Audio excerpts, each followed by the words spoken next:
ഇന്ന് തന്നെ ഡൗൺലോഡ് ചെയ്യൂ. കാണൂ നിങ്ങളുടെ ഫേവറേറ്റ് ഷോസ്. അമ്മേന്തി? അമ്മ മുകളിലുണ്ട്.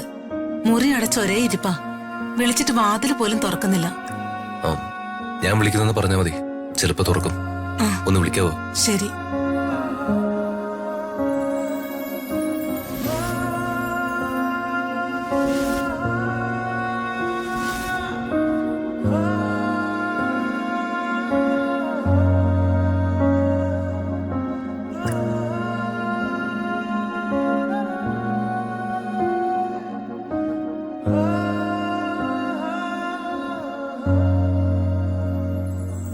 ഇരിക്കെ.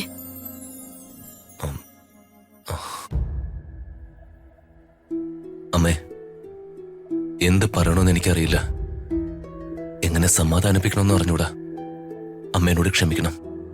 അരുത് മോനെ, ക്ഷമ ചോദിക്കാൻ നീ എന്നോട് എന്ത് തെറ്റ് ചെയ്തു? അമ്മയ്ക്ക് മകളെ കൊണ്ടുവന്ന് കാണിക്കാന്ന ഒരു പ്രതീക്ഷ തന്നില്ലേ?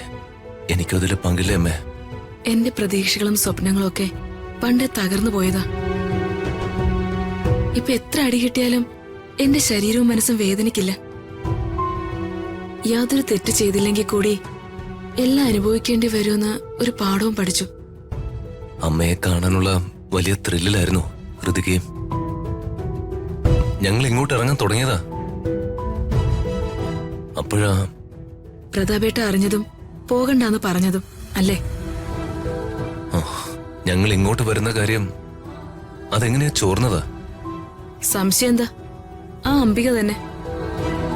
അവളും മകനും അവരുടെ മുറികളിലല്ലോ താമസം, മറ്റുള്ളവരുടെ മുറികളുടെ വാതിലില്ല.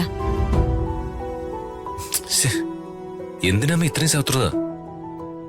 വർമ്മ സാർ ഇതൊക്കെ മനസ്സിലാക്കാൻ കഴിവുള്ള ആളല്ലേ? അത് തന്നെയാ മോനെ എന്നെ അത്ഭുതപ്പെടുത്തുന്നത്. ഒരു വലിയ മനുഷ്യൻ സ്വന്തം ചേച്ചി തെറ്റിദ്ധരിപ്പിച്ചു എന്ന് പറഞ്ഞ് സ്വന്തം ഭാര്യയെ ഇങ്ങനെ വിശ്വസിക്കോ? പക്ഷെ അവളത് ചെയ്തു. വാരിക്കുഴി ഒരുക്കി കാത്തിരുന്നു. അവള് വീഴ്ത്തി. അറിയാതെ ചെന്ന് വീഴുകയും ചെയ്തു. അത്രയും ഭീകരമായൊരു കുറ്റം ആരോപിച്ച അവളെന്നെ പുറത്താക്കിയത്. അത് പ്രതാപേട്ടൻ വിശ്വസിക്കുകയും ചെയ്തു.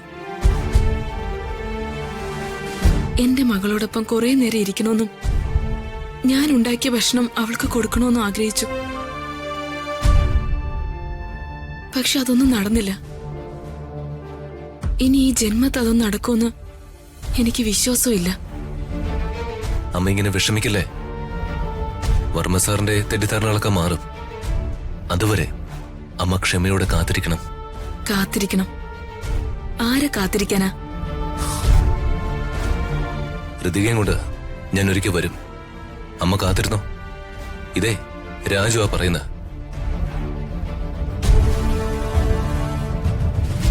മഹാപാപം. ഈ അമ്മയെ ഇങ്ങനെ ഇട്ട് കരയിപ്പിക്കുന്നവരെ ദൈവം വെറുതെ വിടില്ല. എന്തായാലും ഈ കാര്യം അച്ഛനോടൊന്ന് പറയണം. പരിഹരിക്കാനുള്ള എന്തെങ്കിലും ഒരു വഴി അച്ഛൻ പറഞ്ഞു തന്നാലോ? അമ്മേ, ഞാനൊന്ന് ഇറങ്ങട്ടെ. ശരി മോനെ.